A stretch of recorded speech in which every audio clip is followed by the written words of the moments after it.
first, like I said, I'm glad to hear everyone is okay. Can you walk me through your experience yesterday, one of your first days on the House floor? It was indeed. I knew it was going to be a historic day. I did not realize quite how historic. I wanted to be able to observe the debate on the House floor, and there were a limited number of people who were allowed to be on the House floor because of COVID restrictions.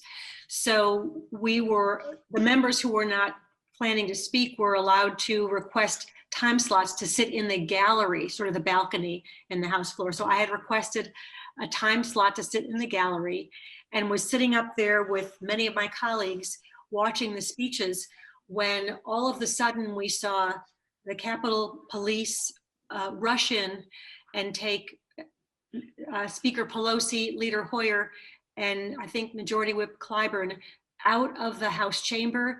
And then we heard the police yelling to secure all the doors. So they locked all the doors to the chamber, to the House floor. And then I was in the gallery. There are lots of doors all around the gallery, and they secured all those doors. Then they told us that the Capitol had been breached, that we needed to take out the gas masks that were in kits underneath our chairs. Nobody knew there were gas masks, and so we took them out. There was confusion about whether we should open them, whether we should put them on. Some people put them on, some people just carried them. I opened mine, and it activated the air, so you could hear a hum, and you could hear it all around the room as people's gas masks were being activated. It was clear the police were trying to determine what was going on outside of the House chamber, and eventually the police on the House floor told everybody to prepare, and they were going to evacuate them out the far door. Those doors opened, and they rushed everybody out of the chamber floor, and then they locked the doors. In the gallery, we were still sitting there, and we could hear people banging on the doors outside the gallery. The police told us to stay where we were and to be prepared to take cover. And then a little while later, they told us that they wanted us to move as quickly as possible to the other side of the gallery so that we could evacuate out the other side. And so we all had to walk over the debris that was on the floor from the gas masks that we've been opening, and we had to duck under the chair railings that separated the different seating sections in the gallery, and everybody remained calm. People were helping other people.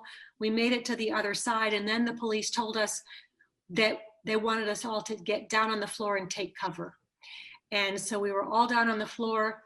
Then they told us to take off our member pins so that people, if they breached the gallery, they wouldn't be able to identify who the members were. And I could see that the police officers had their guns drawn and were watching all the doors in the gallery floor, in the House chamber floor, in the gallery. And we waited crouching down for quite some time until they told us that they were going to open the doors and take us out, and they needed us to move as quickly as possible down several flights of stairs to get to the basement, which we did. And they got us to the basement, and then they took us to a large room that had been secured, where they kept us for many hours until Leader Hoyer and Speaker Pelosi came in to talk to us and explain what was going on, and to tell us that as soon as they could secure the Capitol, we would return to the House floor to continue our constitutional duty. And that is exactly what happened. How much time passed between the very first indication that there were people inside of the Capitol to when you were safely in the basement? It's hard to know exactly. I would say maybe 30 minutes.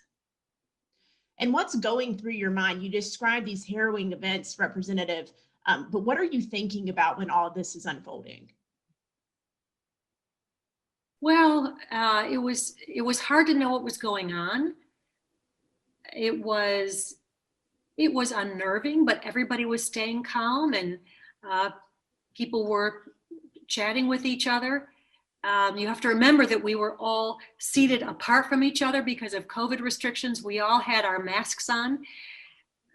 We were it did appear that there was a lot of confusion among the police. They were trying to figure out what was going on. They were trying to be in communication with people on the outside.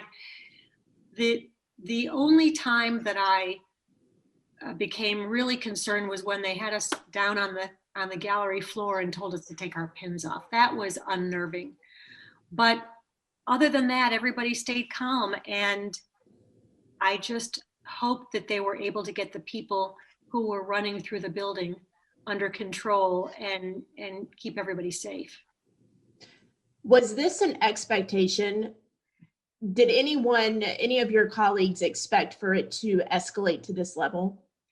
No, we knew that yesterday was going to be a long day. We were told to expect the debate to go on into the wee hours of the night, which indeed the debate did go on into the wee hours of the night. We never expected that the President of the United States would incite an unruly mob to come to the Capitol and breach the building and destroy as much as they could in the Capitol. It was an irresponsible act of an unhinged president. At the end of the day, looking back, knowing that at least 4 people died in this violence, you've publicly condemned the acts of the group. Is there anything else that you'd like to add to your statement? I think the president has proven himself to be a danger to the American people. I think he needs to be removed from office immediately. I think all members of Congress and the Senate, as well as cabinet members, need to stand up to what this president has done, need to recognize the reality that we have had a free and fair election. We need to have a peaceful transition of power. People need to move on, and we need to bring this country back together. When you say the president needs to be removed immediately, do you support invoking the 25th Amendment? Are there other options on the table that you know about? And do you mean before the inauguration of President-elect Biden? I think the president needs to be removed from office immediately before more people get killed. And I would like to see the vice president and the cabinet move as quickly as possible to invoke the 25th Amendment. Several of your colleagues from North Carolina were against affirming the Electoral College vote yesterday. You were set to affirm the vote. You were not against it at all. What do you have to say to them? And do you think that they are in any way responsible for what happened? It is time for them to put the good of the American people ahead of their personal ambitions. It is time for us to move forward. And it is time for people to understand you may have your own opinion. You're entitled to your own opinion. You're not entitled to your own facts. And we have a new president who is going to be inaugurated on the 20th. In fact, yesterday, there were many Republicans who acknowledged that Joe Biden would be inaugurated on January 20th. So what was the charade about yesterday? Why rile up the American people? Why rile up the supporters of Donald Trump just to get your own personal ambitions in front of the American people? The responsible thing to do is move on and calm the waters so that we can begin to come together as a country. And what's your message to North Carolinians, to the people in this district who you represent? I am here to represent the people of North Carolina, no matter what happens in Washington, no matter what kind of mobs come to the Capitol, riled up by the president or his supporters, because I'm here to stand up for the people of this district and our American democracy. And what day on the job was this for you, Representative?